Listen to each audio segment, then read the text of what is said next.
नमस्कार, आप देख रहे हैं 4 PM। मैं हूं आपके साथ सिमरन। लोकसभा चुनाव 2024 के आखिरी चरण के मतदान तक आते आते एक बात तो साफ हो गई है कि प्रधानमंत्री नरेंद्र मोदी और कांग्रेस के पूर्व अध्यक्ष राहुल गांधी के बीच चुनावी प्रचार में सीधा मुकाबला हुआ है। हालांकि दोनों की ओर से कई दूसरे महारथी भी मैदान में डटे रहे, लेकिन अगर चेहरों की बात करें तो आखिर तक आते आते चुनाव मोदी बनाम राहुल पर आकर ही खत्म हुआ है। भले ही भाजपा नेतृत्व वाले एनडीए खेमे में मोदी के बाद अमित शाह, राजनाथ सिंह, जेपी नड्डा, योगी आदित्यनाथ, नीतीश कुमार, चिराग पासवान, मोहन यादव और शिवराज सिंह चौहान भी चुनावी प्रचार युद्ध में सत्ता पक्ष की कमान संभाल रहे थे। तो दूसरी तरफ विपक्षी इंडिया गठबंधन में राहुल गांधी के अलावा मल्लिकार्जुन खड़गे, Priyanka Gandhi, Akhilesh Yadav, Tejashwi Yadav, Arvind Kejriwal, Uddhav Thackeray, Sharad Pawar, MK Stalin, Ashok Gehlot, Bhupesh Baghel, DK Shivakumar और रेवंत रेड्डी भी मोर्चा संभाला। अब 4 जून को नतीजे बताएंगे कि कौन किस पर भारी पड़ा और किसकी बात पर जनता ने ज्यादा भरोसा किया। आपको बता दें, लोकसभा चुनावों के पहले से ही भाजपा और एनडीए के नेता विपक्षी कांग्रेस और इंडिया समूह से एक ही सवाल पूछते रहे हैं कि हमारे पास नरेंद्र मोदी जैसा मजबूत, प्रखर और लोकप्रिय नेता है, उनके मुकाबले विपक्ष के पास कौन सा नाम और चेहरा है। इसका जवाब विपक्षी खेमे की ओर से यही आता रहा कि हमारे पास एक नहीं कई नेता हैं और नेता का फैसला चुनाव में जीतने के बाद मिलकर बैठकर आपसी सहमति से होगा। लेकिन जनता में भी कई लोग ये सवाल करते हैं कि विपक्ष के पास नरेंद्र मोदी का विकल्प कौन है। भाजपा की कोशिश चुनाव को मोदी बनाम राहुल बनाने की रही है और विपक्ष इससे बचना चाहता रहा है, लेकिन चुनाव के आखिरी दौर तक पहुंचते पहुंचते खुद ब खुद ये चुनाव नरेंद्र मोदी बनाम राहुल गांधी हो गया। भले ही विपक्षी इंडिया खेमे और कांग्रेस पार्टी ने राहुल गांधी को मोदी के मुकाबले प्रधानमंत्री का उम्मीदवार घोषित नहीं किया, लेकिन जिस तरह से पूरे चुनाव प्रचार में विपक्ष की तरफ से राहुल गांधी सबसे बड़े स्टार प्रचारक बनकर उभरे हैं, उससे मोदी के मुकाबले राष्ट्रीय स्तर पर उनका ही नाम और चेहरा स्थापित हो गया है। दरअसल भाजपा नेतृत्व वाला एनडीए नेता आधारित ऐसा गठबंधन है जिसमें भाजपा समेत सारे दल प्रधानमंत्री नरेंद्र मोदी की ऊर्जा और लोकप्रियता से ताकत पाते हैं और जीत के लिए पूरी तरह उन पर ही निर्भर हैं। जबकि कांग्रेस की अगुवाई में बना विपक्षी इंडिया गठबंधन नेताओं का गठबंधन है जिसमें हर नेता अपने अपने राज्य और क्षेत्र का राज्यपाल है और भाजपा व एनडीए के सामने मुख्य चुनौती है। मसलन तमिलनाडु में एमके स्टालिन, बिहार में तेजस्वी यादव, महाराष्ट्र में शरद पवार, उद्धव ठाकरे, झारखंड में हेमंत सोरेन, बंगाल में ममता बनर्जी, दिल्ली पंजाब में अरविंद केजरीवाल, उत्तर प्रदेश में अखिलेश यादव भाजपा के लिए मुख्य चुनौती हैं और कांग्रेस इसकी सहयोगी की भूमिका में है। जबकि एनडीए में आंध्र प्रदेश को छोड़कर जहां चंद्रबाबू नायडू की तेलुगु देशम के सहारे भाजपा है, बाकी हर राज्य में भाजपा के सहारे उसके सहयोगी दल हैं। लेकिन इंडिया गठबंधन में क्षेत्रीय दलों और उनके राज्यपालों की कई राज्यों में कांग्रेस के मुकाबले ज्यादा ताकत होने के बावजूद कांग्रेस की अखिल भारतीय उपस्थिति उसे अगुवा भूमिका में रखती है। यही वजह है कि भाजपा विरोधी मतदाताओं में क्षेत्रीय राज्यपालों के मुकाबले राहुल गांधी की स्वीकार्यता अखिल भारतीय स्तर पर है, जबकि इन राज्यपालों की स्वीकार्यता सिर्फ उनके राज्यों तक सीमित है। वही राहुल गांधी अपनी इस ताकत को समझते हैं, इसीलिए उन्होंने बिना किसी आग लपेट के राष्ट्रीय स्तर पर खुद को प्रधानमंत्री नरेंद्र मोदी और भाजपा के खिलाफ लड़ाई में झोंक दिया। अपनी भारत जोड़ो पद यात्रा से राहुल ने न सिर्फ अपनी छवि बदली बल्कि उन मुद्दों को भी धार दी जो अब विपक्ष के प्रमुख चुनावी मुद्दे बन चुके हैं। अपनी दूसरी भारत जोड़ो न्याय यात्रा में राहुल गांधी ने उन दलों को भी अपने साथ जोड़ा जो पिछली यात्रा में साथ आने से कतराते रहे।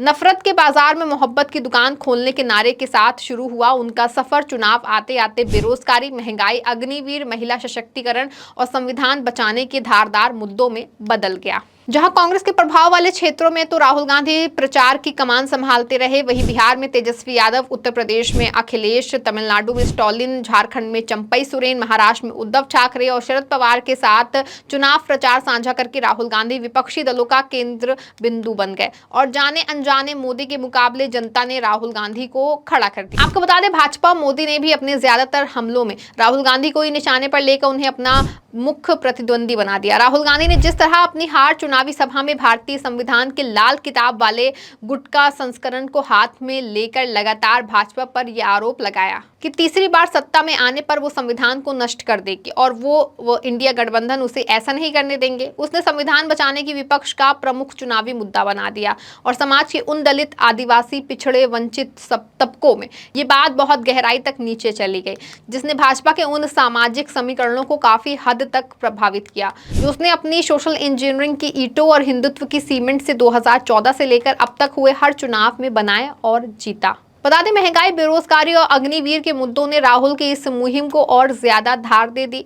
रही बची कसर कांग्रेस के घोषणा पत्र, जिसे न्याय पत्र का नाम दिया गया, उसमें किए गए वादों ने पूरी कर दी। राहुल गांधी ने जिस खटाखट अंदाज में गरीब परिवार की एक महिला को साल में 1 लाख रुपए दिए जाने, बेरोजगार नौजवानों को साल भर की अप्रेंटिस और 1 लाख रुपए देने, किसानों को न्यूनतम खरीद मूल्य की कानूनी गारंटी, किसानों का कर्ज माफ करने, अग्निवीर योजना को समाप्त करने और रसोई गैस का सिलेंडर सस्ता करने जैसी घोषणाएं हर चुनावी सभा में की, उसमें भी ना सिर्फ सत्ता पक्ष को विचलित किया बल्कि राहुल की लोकप्रियता में भी इजाफा हुआ।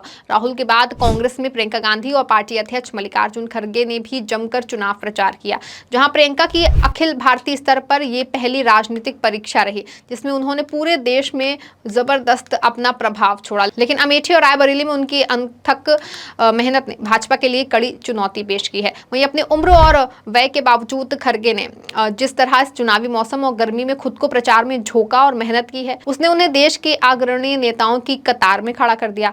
दलितों, आदिवासियों और वंचितों के बीच अगर कांग्रेस और इंडिया गठबंधन ने जो भी सेंधमारी की है, उसमें खड़गे का भी चुनाव प्रचार में आगे होना भी एक बड़ा कारण है, क्योंकि लंबे समय बाद पहली बार कोई ऐसा नेता देश की राजनीति की पहली पंक्ति में आया है जो उनके अपने बीच का है। वहीं एक समय देश की राष्ट्रीय राजनीति में डॉक्टर भीमराव अंबेडकर के बाद दलित राजनीति के अगुआ बाबू जगजीवन राम की तूती बोलती थी।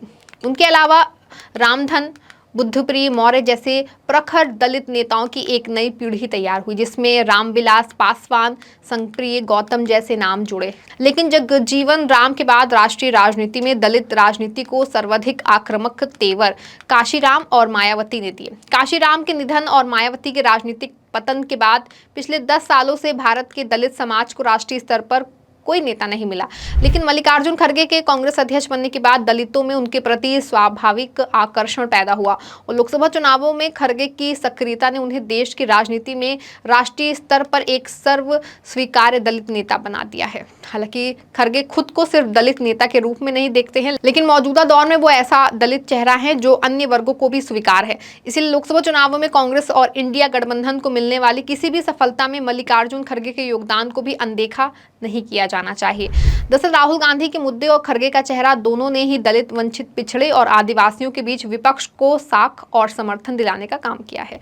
उत्तर प्रदेश में अखिलेश यादव और बिहार में तेजस्वी यादव ने भी अपने अपने राज्यों में इंडिया गठबंधन के रथ को खींचने और गति देने में कोई कोर कसर नहीं छोड़ी है। बता दें कि इंडिया गठबंधन के नेताओं ने जनता के उन हर मुद्दों को उजागर किया जो आज के समय में जनता के लिए बहुत महत्वपूर्ण है, जिनका राहुल गांधी और इंडिया गठबंधन को फायदा मिला। और आने वाले समय में इंडिया गठबंधन को बीजेपी की अपेक्षा अधिक सीटें मिलने की संभावना है। वहीं अब जो भी होगा वो 4 जून को जनता के सामने आ जाएगा। वहीं जनता इस बार दिल्ली की गद्दी किसको सौंपती है, ये तो 4 जून को साफ हो जाएगा। इस खबर में फिलहाल बस इतना ही। ऐसी तमाम राजनीतिक खबरों के लिए बने रहें और देखते रहें 4 PM। धन्यवाद।